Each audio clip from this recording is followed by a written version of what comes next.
جب وہ شوہر کا مزاج بگڑا دیکھتی تھی اور معاشرے کا اس کو ہوتا تھا کہ معاشرے والے خوف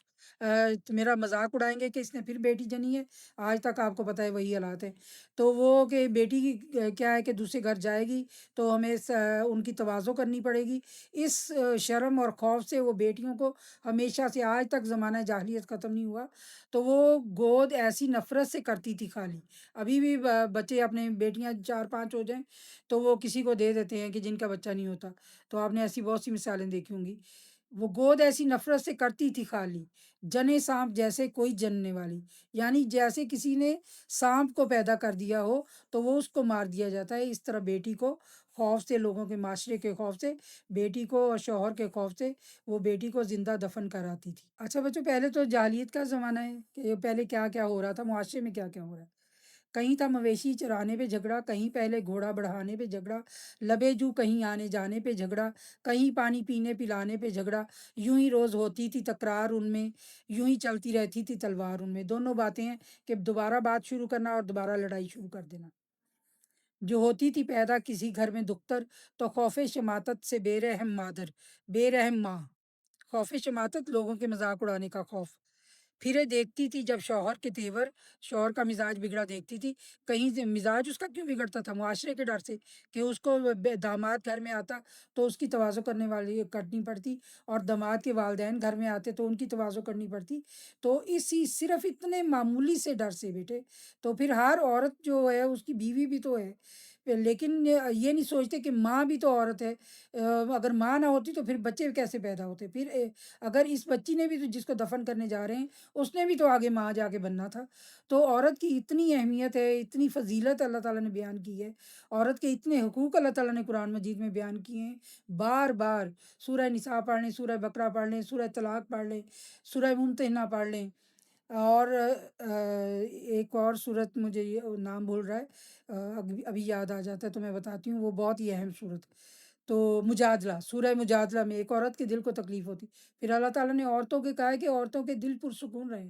عورتیں خوش رہیں، ان کی آنکھوں کو ٹھنڈک پہنچے، اللہ تعالیٰ بار بار قرآن مجید میں فرماتے ہیں کہ عورتوں کی آنکھوں کو ٹھنڈک پہنچے،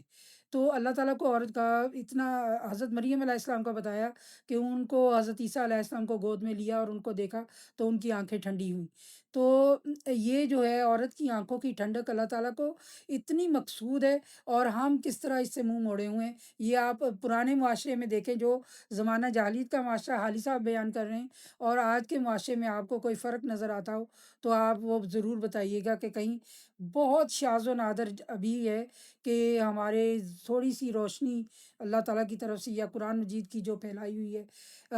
جو نبی صلی اللہ علیہ وسلم نے عورت کو ماں کی حیثیت سے، بیٹی کی حیثیت سے، بیوی کی حیثیت سے، ہر رشتے سے آپ نے جو عزت اور توقیر اللہ کے احکام کے مطابق دی ہے، تو اس کو آپ دیکھیں تو کہیں نہ کہیں بیٹی کو تھوڑا سا وقار ملا ہے، بیوی کو وقار ملا ہے، اور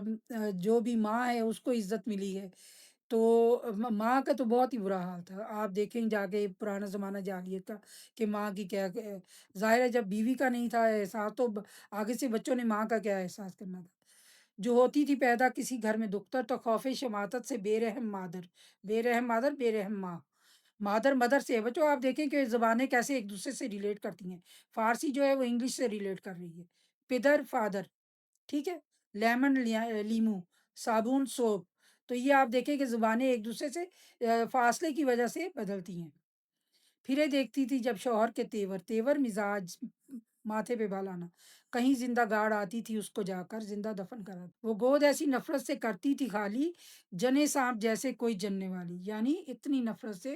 بیٹیوں کو، آپ بھی دیکھ لیں آپ، لیکن اللہ تعالیٰ سے ہماری یہی دعا ہے کہ اللہ بیٹیوں کی توقیر سلامت رکھے، ماؤں کی توقیر سلامت رکھے، اور ہم وہ والے عورت کا احترام جو اللہ تعالیٰ نے قرآن مجید میں اور نبی صلی اللہ علیہ وسلم نے اپنے اسوہ سے ہمیں دیا ہے، ہم اس کی روشنی میں چلیں،